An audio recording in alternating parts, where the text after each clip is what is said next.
साथियों नमस्कार।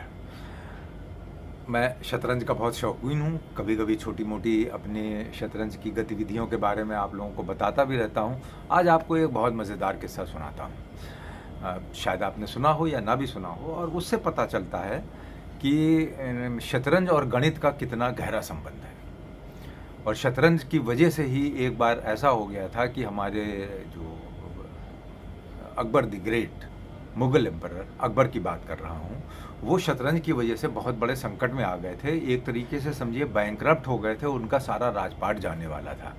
वो तो बीरबल उनके ऐसे सहयोगी थे कि उन्होंने उसको एक तरीके से क्षमा कर दिया महाराज को, वरना तो वो बर्बाद ही हो गए थे। कहानी यूँ है कि राजा अकबर बीरबल की के कामों से अक्सर खुश होते रहते थे। बीरबल के आपने किसी भी दरबारी से, तो एक बार उन्होंने बीरबल से कहा कि तुम मुझसे जो इनाम चाहो मैं तुमको दे दूँ। तो बीरबल ने कहा, सर जो इनाम मतलब कि एनीथिंग?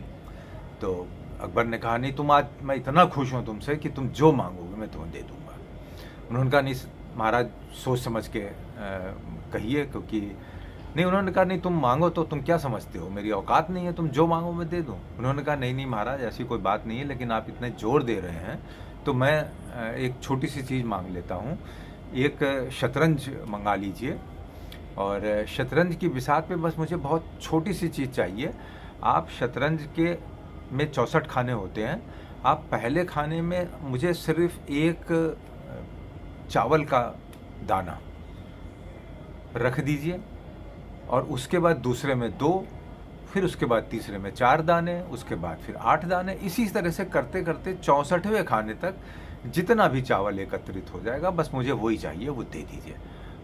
जोर से हंसे राजा अकबर, ये बीरबल तुमने क्या मांग लिया, ये भी मैं मिनटों में करवाता हूँ। उन्होंने आदेश दिया, शतरंज की बिसात आ गई और रख दी गई, और चावल मंगा लिया गया एक कटोरी में, और रखना शुरू कर दिया। एक खाने में 1, दूसरे में 2, तीसरे में 4, चौथे में 8, पाँचवें में 16।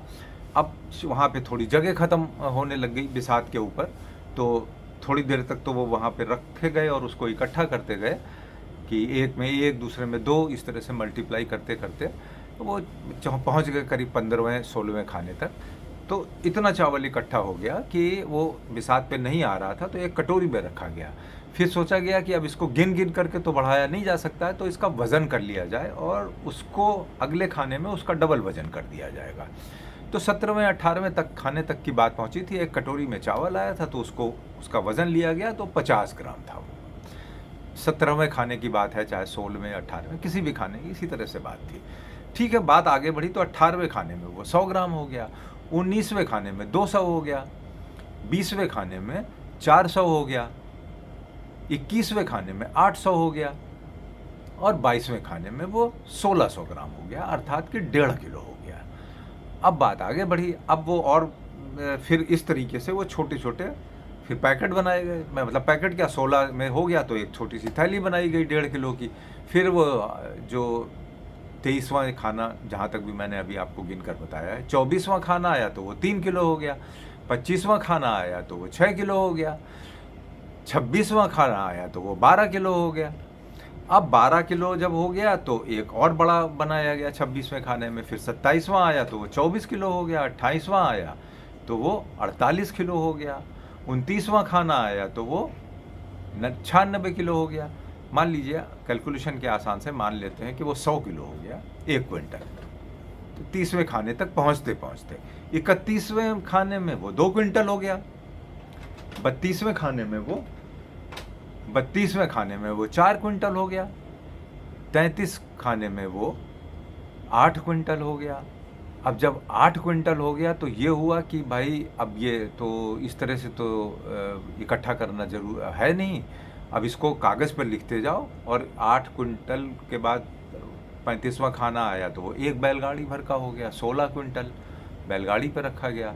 अब वो और आगे बड़ी बात, तो 36वां क्विंटल आया तो 2 बैलगाड़ी, 37वां क्विंटल आया तो 4 बैलगाड़ी, 38वां खाना आया तो